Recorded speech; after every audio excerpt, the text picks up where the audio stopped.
तो दोस्तों जल्दी से चेक कर लीजिए कहीं आपका सेविंग अकाउंट बंद होने तो नहीं जा रहा है, क्योंकि आरबीआई का एक लेटेस्ट सर्कुलर आया है 2 दिसंबर 2024 को, जिसके अनुसार अगर आपने कोई सेविंग अकाउंट पड़ा हुआ है, कोई भी एफडी अकाउंट पड़ा हुआ है, या कोई भी सेविंग, कोई आपका लॉकर पड़ा हुआ है दोस्तों, वो सब कुछ बंद होने वाला है, इनऑपरेटिव होने वाला है, फ्रीज होने वाला है, और उसके अंदर जितना भी पैसा पड़ा है ना, वो सब आरबीआई अपने अकाउंट में ट्रांसफर कर लेगा।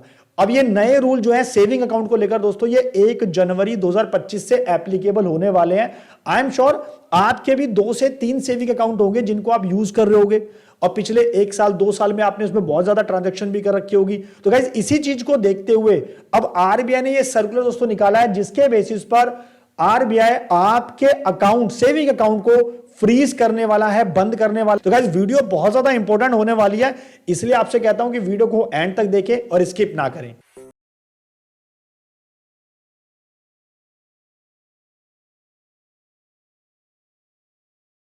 नमस्कार, मैं दीपक बैसला आपका स्वागत करता हूं हमारे YouTube चैनल पर। दोस्तों चैनल पे ना तो वीडियोस को लाइक करें, शेयर करें, और मुझे मोटिवेट करने के लिए प्लीज एक छोटा सा काम कर दीजिए भाई, बिल्कुल फ्री है। आपको बस चैनल को सब्सक्राइब कर लेना है, नीचे लाल बटन उसको दबाएं ताकि कोई भी वीडियो आए तो आपसे मिस ना हो। टेलीग्राम चैनल पर आप हमें जरूर ज्वाइन कर सकते हैं, लिंक आपको डिस्क्रिप्शन में मिल जाएगा। चलिए मुद्दे की बात करते हैं। ये तो मैंने आपको दिखा दिया मैसेज जो कि मुझे आया है। मेरा ये अकाउंट पड़ा हुआ था 10 साल 15 साल पुराना अकाउंट है। जब मैं स्टूडेंट के टाइम पे मैंने अकाउंट ओपन कराया था, 1000 रुपए वाला जो होता था, या 0 बैलेंस वाला होता था।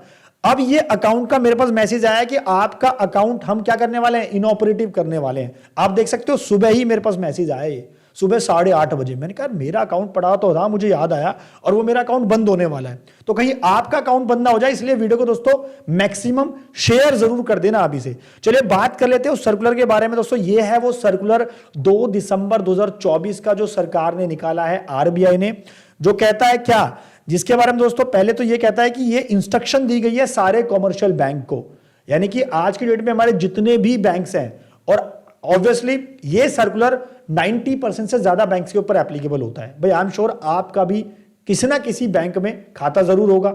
SBI, Canara bank, HDFC, ICIC, bank of Baroda, कुछ भी, कितने भी आपके, जितने भी आप गिनवा लो, किसी ना किसी का अकाउंट तो उसके अंदर होगा, राइट।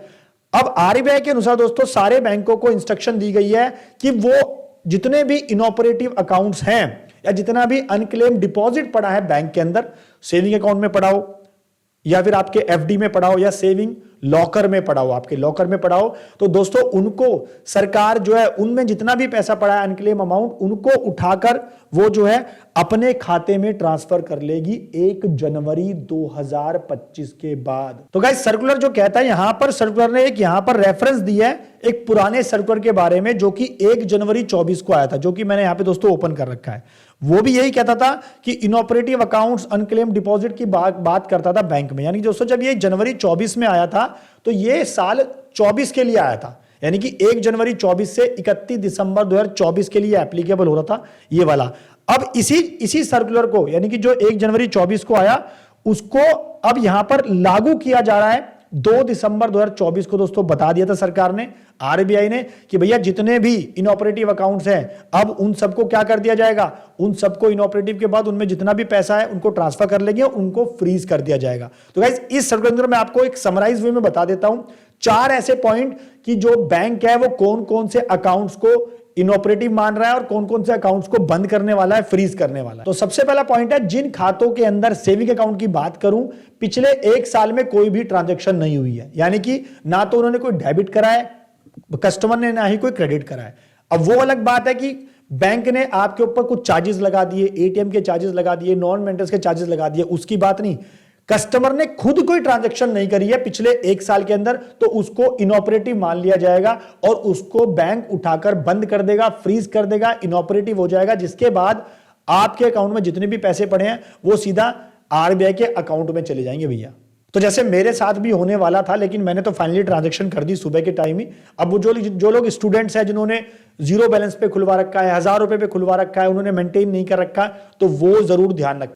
अब गाइस बात करते हैं यहां पे दूसरे पॉइंट की, जो कि आरबीआई कहता है इररेगुलरिटीज जिन अकाउंट्स में पाई गई है, यानी कि आपने केवाईसी कंप्लीट नहीं करी। अब पुराने खाते, आपने 10 से 15 साल पुराने अकाउंट खुलवा रखे हैं, तो उसके अंदर आपका क्या है, पैन नंबर अटैच नहीं होगा, पैन नंबर नहीं दिया आपने, तो वहां पे उसको फ्रीज कर देंगे उठा के। आपकी डिटेल मैच नहीं कर रही, बैंक अकाउंट में जो नाम आ रहा है और जो आपके डॉक्यूमेंट्स के आईडी प्रूफ में नाम आ रहा है वो मैच नहीं कर रहा, और इवन आपने नॉमिनी ऐड नहीं कर रखा, लीगल हेयर ऐड नहीं कर रखा, तो गाइस उन सारे खातों को भी गवर्नमेंट क्या करने वाली है भैया, फ्रीज करने वाली है। सेविंग अकाउंट, एफडी का अकाउंट या कोई भी आपका लॉकर है। तो ध्यान से जल्दी से वीडियो को मैक्सिमम शेयर जरूर कर देना, क्योंकि जनवरी 25 से रूल एप्लीकेबल होने वाले, फिर मत कहना कि मैंने बताया नहीं है।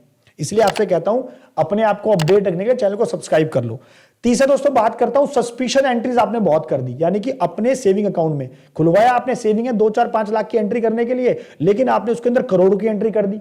तो बैंक वहां पे क्या कह रहा है कि भैया आपको करंट अकाउंट खुलवाना चाहिए था ना, अगर आपको इतनी सारी ट्रांजैक्शन कर रही है। तो दोस्तों आज के टाइम में क्या कर रहे हैं लोग, बहुत ज्यादा यूपीआई ट्रांजैक्शन कर रहे हैं। इवन स्टूडेंट जो है वो क्रेडिट कार्ड की बहुत ज्यादा ट्रांजैक्शन कर देते हैं, यानी कि उनकी कोई इनकम तो नहीं है, लेकिन वो एक क्रेडिट कार्ड से दूसरे कार्ड को यूज करते हैं, दूसरे से तीसरे यूज करते हैं। दोस्तों दुनिया भर की ट्रांजैक्शन करते हैं, जिसके बेसिस पर उनके अकाउंट में बहुत सारी लाखों करोड़ों में ट्रांजैक्शन हो जाती है। तो बैंक उनको सस्पिशियस मानकर कि यार ये स्टूडेंट है ना, तो आईटीआर फाइल कर रखी है, 1-1.5 लाख रुपए की टोटल मतलब अमाउंट आता है पूरे साल में सेविंग अकाउंट में, या फिर जीरो बैलेंस पे अकाउंट खुलवा रखा है, साला लाखों करोड़ों की ट्रांजैक्शन कैसे कर दी। तो गाइस इससे चक्कर में बैंक उनको उठाकर फ्रीज करने वाला है, और जो भी उनके अंदर पैसा पड़ा है अनक्लेम अमाउंट, जो भी पैसा पड़ा है उनको उठा के सीधा कहां कर देगा, ट्रांसफर कर लेगा आरबीआई के खाते में। और फोर्थ बात कर लेते हैं दोस्तों, लास्ट पॉइंट जो है कि बैंक ने पिछले सालों में कोई आपका अकाउंट फ्रीज कर दिया है और आप पिछले 1 साल में उसको गए नहीं है खुलवाने के लिए, 1 साल से ज्यादा हो गया है, तो बैंक तो यही मानेगा ना यार इसको बंदे को जरूरत ही नहीं है, तो इसलिए उसको बैंक उठा के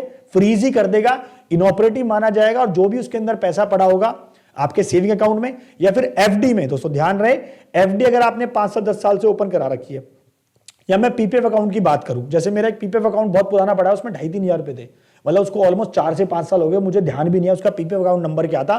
तो अब भैया वो पैसे मतलब अगर मैं उसको सर्च भी करूं तो मुझे मिल नहीं रहा कि उसका अकाउंट नंबर क्या था, उसकी डिटेल क्या थी।